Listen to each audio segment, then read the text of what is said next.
আসসালামু আলাইকুম আরাফুরা ভাইয়ারা আনারা বাইকে ভালো আছেন আনাগুলাই লই আইছি কাঁচা আম দি সরিষা মাখা আনারা আন লগে থান এগুলো আম কুচে দিছি তার উপরে দিছি আনের পাঁচফোড়ন বুঝছেন পাঁচফোড়নের টালি তারপরে গুঁড়া করি তো দিছি এবার উপরে দিছি সরিষার তেলে কিন্তু ইয়ে অনুযায়ী দিছি আর কি আচার অনুযায়ী পরিমাণ মতো একেবারে বেশিও দিই না একেবারে বেশি দিলে ধরেন না ঝাঁঝ উঠবে সরিষার তেলে তো আবার ঝাঁঝ বেশি এল্লা এই হিসেব করে দিতে হইব সরিষার তেল দেন শেষ এবার এগুলোর মধ্যে কদু চিনি দিন আচার তো বানাই টক জাল মিষ্টি আর চিনি কদু না দিলে তো আবার ভাল লাগতো না খাইতে হওয়াদও লাগতো না ঘরে কবেন বেরিয়ে থেকে কি বানাইস চিনি দিচ্ছি এবার পরিমাণ মতো এবার দিতে হইবে কুলের মধ্যে কদুরা লবণ আর পরিমাণ মতো দিতে হইব বেশি দিলে তো আবার কড় হয়ে যেত না সেই হিসেব করে দিন আবার আস্তে কথা ডালি দিন না হরে কিন্তু কড় হয়ে যাবেন কড় হয়ে গেলে কইব মা বেরিয়ে থেকে কি আচার বানিয়ে করে শিখেস দে কড়া এটা আনের কাছে আর কি এবার গাঁর নুন দেন শেষ হয়ে গেছে নুন দিই এবার গা দিয়ে মান্নের করছে লাল মরিচের গুঁড়াও স্বাদ মতো দিবেন স্বাদ অনুযায়ী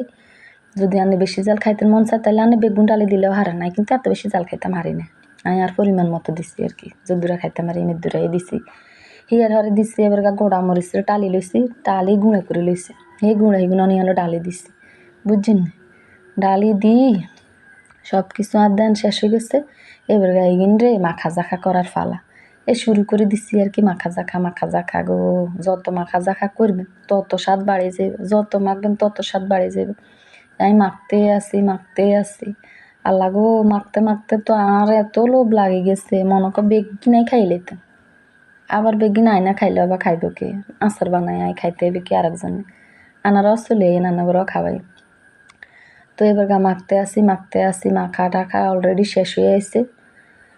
অনকো এই রে মাখিয়ে না লইছি সব কিছু না দিছি এটা তো আগে অনেকটু খাই টেস্ট করে দেখতে হইব কেরম হইছে হওয়া দইছিনি নাকি এমনি শুধু মুখে হডর করতে আসছি এলাই কিচ্ছি মাখি জাখি আনগরাও কইয়ারি কদুর খাবাই আনারা খাইবেন নি ধরেন আনারাও কদুর খাইছেন কেরম হইছে আনারা তো খাইতেন না বুঝছি আনারা দূরে আছেন আনারা খাইতেন না আনারা আট বাইর চলে আনা করে খাবাই এবার গায়ে কদুর খাইতে আসি খাইছি কিরকম হয়েছে ও মা এত হওয়া দইছে গো এবার গান লে দিও গাইছে কামু কদুর খাই কই খা বাবা হেতে তো খাই এত স্বাদ কামা আর কই মা বানাইছি স্বাদ নয় কি হারে অবশেষে মাখা জাখা করি সব কিছু রেডি করে রাখছি এবার এগুলো রোদে দানের ফালা ইন্দ্র রোদে একদিন হুয়াই বক্স ভরে ডিপ ফ্রিজে থুই দিই তারপর ওই যে সময় গরম হবো সে সময় হওয়াদ করে খাইয়েন বুঝছেন না আনারা কিনা করে খাইয়েন দেখবেন এত স্বাদ লাগবো